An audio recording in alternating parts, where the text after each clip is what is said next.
오늘 주 앞에와 예배하신 모든 분들에게 하나님의 은혜와 평강이 함께 하시기를 바랍니다. 우리가 주일 에베소서에 있는 말씀을 계속 살펴보고 있습니다. 오늘 본문 말씀은 두 주 전에 지혜롭게 살자라고 하는 제목으로 말씀드렸던 적이 있습니다. 지혜로운 삶의 관점에서 본문을 보았습니다. 오늘은 성령으로 충만함을 받으라, 성령 충만한 삶의 관점에서 본문 말씀을 한번 돌아보려고 하는 것입니다. 오순절날 성령이 강림하셨습니다. 물론 성령님께서는 태초부터 계셨고 천지창조에도 참석하셨고 구약 시대에도 하나님의 세우신 일꾼들 속에 역사하셔서 하나님의 일을 이루셨습니다. 그러나 특별한 사람들에게만 특수한 경우에 임하셔서 일하시고 떠나시고 하셨던 것입니다. 그런데 오순절날 성령님께서 남자와 여자의 구분 없이, 그리고 종이나 자유인이나 구분 없이, 어른이나 아이나 구분 없이 모든 이에게 임하시는 특수한 형태로 역사하시게 된 것입니다. 우리 주님 예수 그리스도께서 십자가에 달려가신 6월절 후 50일째 되는 오순절에 성령께서 강림하셨습니다. 예수 그리스도의 사역을 각 사람에게 적용해 주시고 구원을 이루시기 위해서 성령께서 오신 것입니다. 그리스도인의 삶의 가장 큰 특징은 성령님과 함께하는 삶이라 할 것입니다. 누구든지 그리스도의 영, 성령이 없으면 그리스도의 사람이 아닙니다. 성령으로 아니고는 누구든지 예수를 주라고 할 수가 없는 것입니다. 우리가 진리의 말씀 곧 구원의 복음을 듣고 예수를 믿으면 하나님께서 성령으로 인쳐서, 성령으로 도장 찍어서 너는 내 것이다 하고 하나님의 것임을 확증해 주시는 것입니다. 그리고 가장 힘있고 능력 있는 그리스도인의 삶은 성령으로 충만한 삶입니다. 성령으로 충만함, 이는 능력 있는 그리스도인으로서 살아가려는 우리 그리스도인들이 바라고 구하는 일이라 할 것입니다. 그러면 성령 충만은 무엇입니까? 먼저 성령 충만은 성령 세례와 다릅니다. 우리는 성령의 역사하심을 통해 복음의 진리를 깨닫고 믿어 구원함을 받습니다. 구원받은 진리는 성령의 신령한 일로서 성령의 역사를 통해서만 가능한 것입니다. 성령으로 아니하고서는 누구든지 예수를 주님이라고 고백할 수가 없는 것입니다. 그런데 성령님을 통해서 예수를 주라고 시인하여 구원받고 그리스도의 몸, 교회에 속해지게 되는 것, 이것을 가리켜서 성령 세례라고 성경은 말씀합니다. 성령 세례를 정의하고 있는 이 고린도전서 12장 13절의 말씀을 한번 보시겠습니다. 시작. 우리가 유대인이나 헬라인이나 종이나 자유인이나 다 한 성령으로 세례를 받아 한 몸이 되었고 또 다 한 성령을 마시게 하셨느니라. 그러므로 성령 세례란 성령으로 거듭나 구원받음으로 그리스도의 몸인 교회에 속하는 것을 말합니다. 성령 세례는 성령의 역사 속에서 복음의 진리를 깨닫고 그리스도인이 되며 성령이 우리 안에 내주하시게 되어지는 것입니다. 때로는 이때, 즉 성령께서 처음 임하실 때 성령이 충만하게 임하시고 방언과 기사와 이적, 환상들, 이런 것들도 나타내 보여주시기도 합니다. 오순절에 성령이 처음 임하셨을 때 충만함이 함께 임하였던 것입니다. 그러나 성령이 임하셔서 구원의 역사를 베푸시는 성령의 세례와 성령이 충만하게 역사하셔서 능력 있는 그리스도인으로 살게 하는 성령 충만과는 차이가 있는 것입니다. 이는 마치 예수님께서 오셔서 내가 온 것은 양으로 생명을 얻게 하려 하신 뿐만 아니라 풍성한 삶을 얻게 하려고 하신 것과 같은 것입니다. 양이 생명을 얻는 것, 성령으로 세례받는 것입니다. 풍성한 삶을 얻는 것, 성령으로 충만한 삶이라 말할 수 있을 것입니다. 그러면 성령 충만은 무엇입니까? 성령 충만은 성령의 지배, 성령의 다스림을 받는 것을 말합니다. 성령 충만은 성령께서 우리를 온전히 다스려 주시도록 하는 것입니다. 충만하다고 하는 말은 가득하다고 하는 말입니다. 물질적으로 말하면 차고 넘친다 하는 것입니다. 제가 설교할 때 목이 이렇게 막히지 않도록 물을 옆에다 늘 떠다 주시는데 물이 항상 조금 비어 있습니다. 넘치면 안 되기 때문에 그렇습니다. 넘치는 것, 이렇게 옆으로 넘어가는 것, 그게 충만한 것입니다. 그런데 물질은 그렇게 이해할 수 있는데 인격이신 성령님이 우리를 충만하다는 것은 무엇입니까? 사로잡는 것입니다. 지배하는 것입니다. 테일러의 헬라어 사전에 보면 무엇이 내 마음을 사로잡을 때 충만하다라고 말하고 있습니다. 무엇인가 내 마음에 꽉 사로잡고 있다면 그것이 때론 그 사람이 내 마음에 충만하다고 말할 수 있는 것입니다. 어떤 사람이 자나깨나 사업 생각만 합니다. 가족들도 돌보지 아니합니다. 가정도 다른 것도 다 마음에 없습니다. 오직 사업에만 관심이 있습니다. 그 사람은 사업 충만입니다. 사업만 잘 되는 것만이 오직 목표인 그런 것입니다. 사업이 그를 지배하고 있다는 것입니다. 어떤 사람이 사랑하게 되었습니다. 안지나서나 그 사람입니다. 데이트하고 만나고 어떻게 하면 기쁘게 할 것만 생각합니다. 이 사람은 사랑하는 사람으로 충만합니다. 그 사람이 그의 생각과 그의 일하는 모든 것을 지배하고 있다고 하는 것입니다. 오늘 본문 18절의 말씀을 우리가 함께 봅니다. 아주 중요한 말씀입니다. 한번 읽어보십니다. 시작. 술 취하지 말라. 이는 방탕한 것이니 오직 성령으로 충만함을 받으라. 여기 술 취함과 성령 충만을 말씀하고 있는데 술은 물질적인 것으로 술이 내게 들어와서 나를 지배하는 것이라면 성령님은 인격적으로 우리에게 들어와 지배하는 것입니다. 술 취한 사람은 술기운의 지배를 받고 사는 사람입니다. 사람은 마치 술기운으로 살아서는 아니 된다는 것입니다. 성령의 기운, 성령의 능력으로 살아가야 합니다. 성령으로 충만하다. 이는 성령의 기운으로 산다. 성령의 감동으로 산다. 성령의 인격적인 감화 속에 살아간다는 말씀인 것입니다. 성령 충만, 이는 우리의 전 인격이 지정의가 성령님에 의해서 온전히 지배받고 살아가는 것을 말씀하는 것입니다. 사랑하는 성도 여러분, 여러분의 삶은 누가 혹은 무엇이 지배하고 주관하고 있습니까? 여러분은 무엇에 여러분의 생각이, 여러분의 행동이, 여러분의 삶이 지배받고 살아가고 있느냐고 하는 것입니다. 사업이, 돈, 술, 도박, 건강에 대한 압박, 무엇이 여러분의 삶을 지배합니까? 자녀, 아내, 남편, 애인, 그 누가 여러분의 삶을 다스리고 있습니까? 여러분 중에 아직 성령님을, 우리 주님 예수 그리스도를 여러분의 삶에 모셔드리지 못한 분이 계시다고 하면 바로 이 시간 내 삶에 모셔드리게 되기를 바랍니다.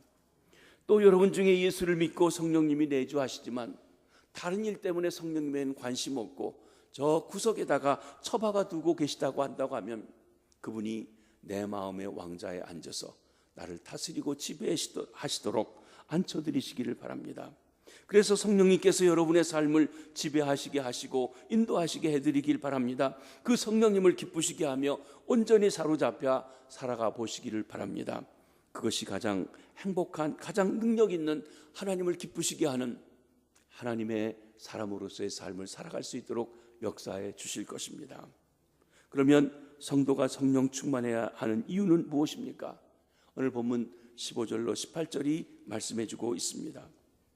우리 15절에 18절은 바울 사도는 우리 성도들의 새로운 삶의 내용을 말해주고 있습니다. 이것은 우리말 성경에 오직이라고 하는 말을 중심으로 3번 나오는 이 전후를 살펴보면 우리에게 왜 성령으로 충만함을 받으라고 하는지 말씀해주고 있다고 할 것입니다. 15절에 보면 지혜 없는 자 같이 하지 말고 오직 지혜 있는 자 같이 하라. 17절에 어리석은 자가 되지 말고 오직 주의 뜻이 무엇인지 분별하라. 술 취하지 말라. 18절에는 이는 방탕한 것이니 오직 성령으로 충만함을 받으라 말씀하고 있는 것입니다. 먼저 우리는 지혜 있는 자로 살기 위해서 성령의 충만함을 받아야 합니다. 우리 15절과 16절에 있는 말씀을 한번 보시겠습니다. 시작. 그런즉 너희가 어떻게 행할지를 자세히 주의하여 지혜 없는 자같이 하지 말고 오직 지혜 있는 자같이 하여 세월을 아끼라. 때가 악하니라. 지혜 있는 삶은 어떻게 행할지 주의하는 삶이라고 말씀하십니다. 지혜는 내가 아는 지식을 삶에 잘 적용하는 능력을 가리켜 말합니다. 어떤 사람이 지혜 있는 사람입니까? 성경적인 지혜는 하나님의 관점에서 그 일을, 그 사건을, 또 그 문제를 바라보는 것을 가리켜 말씀합니다. 그러기에 여호와를 경외하는 것이 지혜의 근본이라고 했습니다. 다시 말하면 내가 하나님을 경외해서 하나님께서 그 문제를 어떻게 보는지 깨달아 아는 사람이 진정 지혜 있는 것이라 말씀하는 것입니다. 그런데 하나님의 영인 성령께서 우리를 다스려 주실 때 우리가 하나님을 경외하게 되고 그때 하나님의 관점을 갖게 되는 것입니다. 우리는 성령 충만할 때 진정 하나님을 기쁘시게 하는, 하나님께 영광 돌리는 바른 판단을, 지혜로운 삶을 살아갈 수가 있는 것입니다. 지혜 있는 삶은 나가서 세월을 아끼는 삶입니다. 세월을 아낀다는 말은 세월을 최대한으로 이용한다, 세월을 하나님을 위해서 살아간다는 뜻입니다. 사랑하는 성도 여러분, 시간은 소중합니다. 우리는 모든 사람들이 다 똑같은 양의 시간을 하나님으로부터 부여받고 있습니다. 누구에게나 하루는 24시간입니다. 1시간은 60분입니다. 그러기에 하루 종일 1440분 동안을 지내는 것입니다. 이 길이를 늘려 살아가는 사람은 없습니다. 단지 주어진 시간을 어떻게 최선을 다해 활용하느냐에 따라서 삶의 질이 달라지고 인생의 길이 달라지는 것입니다. 그리스도인이라고 해서, 하나님의 사람이라고 해서 시간을 낭비하고 허송한다고 하면 그 질이 좋아질 수가 없습니다. 하나님을 사랑하기 때문에, 하나님을 믿기 때문에 오히려 내 삶에 최선을 다하고 더 시간을 선용할 때, 그때 바로 하나님 앞에 아름다운 삶, 세상에서도 존귀한 삶들이 될 수가 있는 것입니다. 그러기에 지혜 있는 사람은 주어진 시간을 최대한 유익하게 사용하는 것입니다.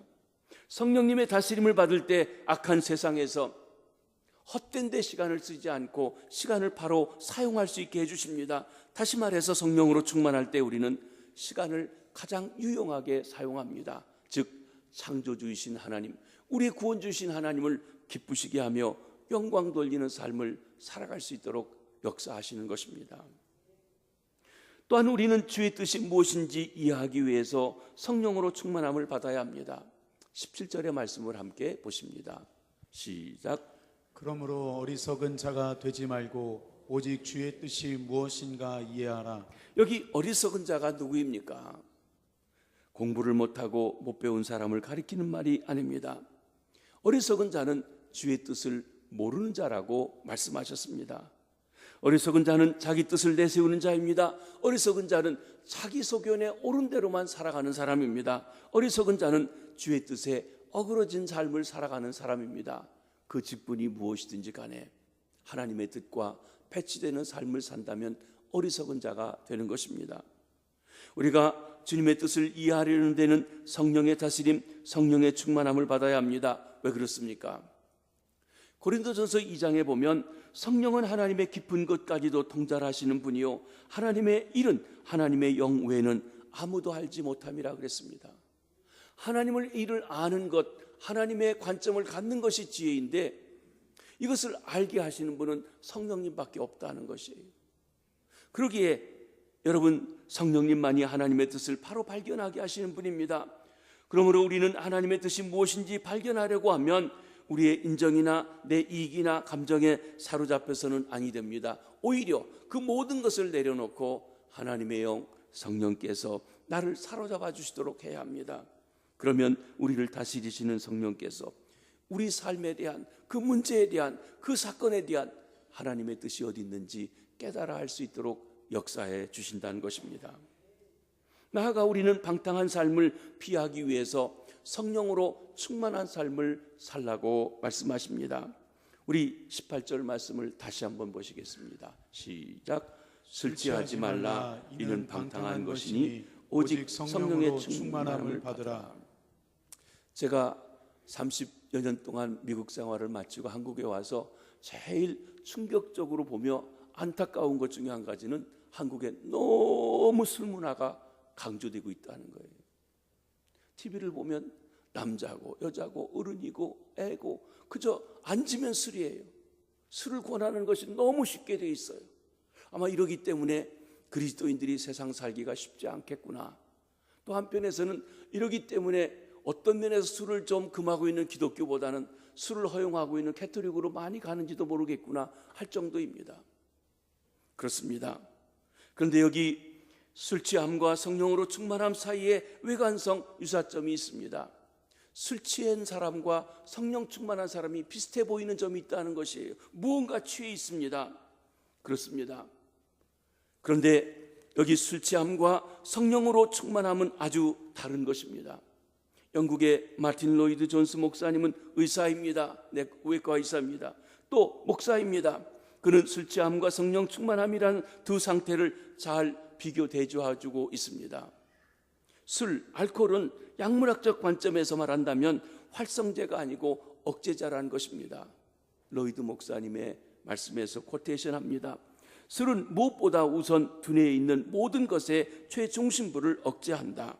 이들은 사람에게 자제력, 지혜, 이해력, 분별력, 판별력, 몸의 균형, 사물에 대한 평가력을 제공해주는 모든 것, 다시 말해서 그 사람을 가장 훌륭하게 만드는 모든 것을 통제한다. 하나님께서 짐승과 사람의 차이점을 두셨어요. 사람들에게 하나님의 형상을 주셨습니다. 인격을 주셨습니다. 그런데 술이 그 인격적으로 살려고 하는 좋은 부분을 통제해서 인간에게 어떤 인격이 역사하지 못하게 하고 본능적인, 짐승적인, 그리고 인간의 그 짐승적인 그런 것이 활성화되도록 만들어버린다는 것입니다. 그래서 아주 고고한 사람, 높은 사람, 아주 공부도 많이 한 사람이 술만 먹으면 짐승처럼 됩니다. 개처럼 됩니다. 왜요? 이게 바로 술이 그 사람을 마비시키기 때문에 그렇다는 것입니다. 술 취하지 말아야 할 이유가 바로 여기 있습니다. 왜냐하면 술이 하나님의 사람으로 인간적으로 바로 사는 것을 가로막고 있기 때문에 그렇다는 것입니다. 우리는 방탕한 세상에 빠지게 하는 모든 것, 그것이 바로 이 술이라고 하는 것입니다. 그러나 성령님은 우리를 모든 기능, 정신, 지성, 마음, 인격, 의지 등 모든 것을 바로 작용할 수 있도록 활성해 주시는 것입니다. 성령님은 우리에게 하나님을 향한 마음을 일으켜 주시고 그리스도를 닮아가게 하고 하나님에 대한 마음을 일으켜 주시는 것입니다. 현대인은 무엇인가 취해 살아갑니다. 무엇인가 지배를 받고 있습니다. 어떤 사람은 술에, 어떤 사람은 마약에, 어떤 사람은 도박에 취해서 방탕한 삶으로 가는 이들이 있습니다. 요즘 의외로 인터넷이나 이런 데서 도박에 매여서 아무 정신도 없어요. 거기에만 매여가지고 살아가는 그런 사람들도, 딱한 이들도 있는 것입니다. 혹 여러분 중에 이런 것들에 취해서 살아가고 계신 분은 아니 계신지요? 끊고 싶어도 내 힘으로 끊어질 수 없어서 안타까워하시는 분은 아니 계신지요? 사실 술이나 담배나 도박을 하더라도 하나님의 말씀을 들을 수 있는 예배하는 시간을 찾아오셔야 됩니다. 그 모든 것을 끊고 교회에 나온다는 것은 불가능한 일입니다. 교회에 나와서 은혜 받고 성령의 도우심을 받아야 합니다. 주님께 아뢰세요. 그런 것을 끊어달라고 기도하시기 바랍니다. 아니, 성령으로 충만케 해주시길 간구하시기 바랍니다. 성령님께서 여러분을 온전히 다스려 주신다면, 역사해 주신다면 그 모든 지배에서 자유케 해주실 줄 믿습니다. 그리고 나아가 성령님께서 의와 평강과 희락의 아름다운 삶을 가져다 주시는 것입니다. 유혹 많은 세상에서 방탕한 삶을 피하기 위해 우리는 성령으로 충만함, 성령의 온전한 다스림을 받아야만 하는 것입니다. 그러면 성령으로 충만함은 어떻게 받으며 어떻게 계속됩니까? 물론 오순절 때처럼 성령이 한번 임하셔서 강권적으로 임하셔 역사할 수가 있습니다. 그런데 오늘 본문 말씀은 구절을 보게 되면 성령으로 충만함을 받으라는 동사에 4개의 현재 분사가 뒤따르고 있습니다. 한국말로는 구별이 되지 않습니다. 본문에 그렇습니다. 본동사는 성령 충만하라 하는 것입니다. 그런데 4개 진행형은, 현재 분사형은 화답하며, 노래하며, 찬송하며, 감사하며, 복종하며입니다. 여러분, 영문 구조를 보면 본동사에 현재 분사가 있으면 이것을 수식하면서 그 동작에 대해서 계속적으로 진행되는 것을 말씀해주고 있는 것입니다. 곧 성령께서 능력으로 우리 삶에 역사하시는 길을 보여주십니다. 이 4가지 일이 우리가 계속적으로 성령의 충만함을 받으며 나아가서는 계속해서 성령의 다스림을 받기 위해서 우리가 마음 두고 주의해야 될 일이라고 하는 것을 말씀해 줍니다. 첫째로 시와 찬송과 신령한 노래들로 서로 화답함으로 성령 충만하라고 말씀하십니다. 19절 상반절입니다. 여기 말하고 있는 것은 그리스도인들 사이에 이루어지고 있는 영적인 교제, 펠로우십을 말하고 있습니다. 시와 찬송과 신령한 노래들로 서로 화답하며 교제하는 곳이 어디입니까? 공적인 예배입니다. 예배 드릴 때 성령께서 충만히 역사하십니다. 특별히 찬양으로 하나님께 영광 돌릴 때 성령께서 역사하시는 것입니다. 시편 22편에 보면 이스라엘의 찬송 중에 거하시는 주여, 주는 거룩하시니이다. 하나님이 찬송 속에 역사하심을 말씀해 줍니다. 우리는 예배를 통한 성도의 영적 교제를 소중하게 여기게 됩니다. 이 예배 시간에 은혜 받음으로, 성령의 어루만지심으로, 성령의 역사하심으로 우리의 죄도 내려놓고 하나님의 뜻도 분별하고 이 세상을 살아갈 힘을 얻고 성령의 강권적인 역사를 힘있게 되는 것입니다. 예배 중에 성령의 임재하심, 성령의 강력한 역사가 있는 것입니다. 둘째로 너의 마음으로 주께 노래하며 찬송함으로 성령 충만하라 하십니다. 여기 노래하고 찬송하는 것이 서로가 아니라 주께 향하는 것입니다. 너의 마음으로는 마음을 다해 전심으로 중심에서라고 하는 뜻입니다. 내가 마음 중심에서 주님을 즐거워하며 경배와 찬양을 드릴 때 성령께서 강력하게 역사해 주십니다. 사랑하는 성도 여러분, 우리 교회가 모여서 그저 한 장 찬송하고 지나가는 것이 아니라 함께 한 10분 정도 찬송을 힘써 합니다. 이유가 무엇입니까? 찬송 중에 거하시는 성령님께서 역사하시는 것을 우리가 알기 때문에 그렇습니다. 이 찬송 설렁설렁 부르지 마시기 바랍니다. 힘써 전심으로 마음을 다해 찬양을 부르시기 바랍니다. 성령께서 강력하게 능력 있게 역사해 주실 것입니다. 그러기에 예배의 찬양을 인도하는 사람들은 온 회중들이 마음을 다해 전심으로 중심에서 찬양을 부를 수 있는 그런 찬양들을 기도하며 준비해야 하는 것이기도 한 것입니다. 세 번째로 범사에 우리 주 예수 그리스도의 이름으로 항상 하나님 아버지께 감사함으로 성령 충만하라고 말씀하십니다. 바울 사도는 그의 서신에서 종종 감사하라고 권고합니다. 범사에 감사하라. 이는 감사하는 마음속에 하나님의 역사가, 성령의 역사가 강권적으로 임하기 때문에 그렇습니다. 원망, 불평, 짜증하는 마음은 성령의 역사에서 조화될 수가 없습니다. 성경을 보면 이스라엘 백성인 하나님의 백성인 이스라엘이 늘 그들을 괴롭혔던 것은 무엇인가 하면 바로 원망하는 일이었습니다. 여러분, 이스라엘 백성들이 광야에서 죽은 것 못 먹어서가 아니었습니다. 적군이 와서가 아니었습니다. 원망하다가 불평하다가 하나님 앞에 징계받아서 때로는 땅이 갈라지기도 하고 또 뱀이 물어서 죽기도 하고 했던 것입니다. 여러분, 원망할 때 기쁨이 없습니다. 그러나 성령으로 충만한 성도들은 불평이 아닌 감사로 충만하게 됩니다. 항상 범사에 쉬지 말고 예수 그리스도의 이름으로 하나님 앞에 감사하는 삶을 살아가심으로 성령 충만한 삶이 되시기를 주의 이름으로 축원합니다. 넷째로 그리스도를 경외함으로 피차 복종함으로 성령으로 충만하라고 말씀하셨습니다. 성령 충만은 인간관계에서 그리스도를 경외함으로 내가 주님을 믿기 때문에 나와 함께 관계에 있는 사람들에게 피차 복종할 때 역사하고 유지된다고 하는 것입니다. 내가 예수 그리스도를 주님으로 섬기기에 주님께서 맺어주신 인간관계 속에 죽게 하듯 피차 서로 자기 역할을 잘 감당하라는 것입니다. 그러면서 바울 사도는 이어서 그리스도를 경외함으로 피차 복종해야 할 세 가지 중요한 관계에 대해서 말해주고 있습니다. 5장 22절로 33절은 아내와 남편의 관계입니다. 존경하고 사랑해야 하는 관계입니다. 6장 1절로 4절에는 자녀와 부모의 관계입니다. 공경하고 그리고 양육해야 되는 관계입니다. 6장 5절로 9절에 보면 종과 상전의 관계가 나옵니다.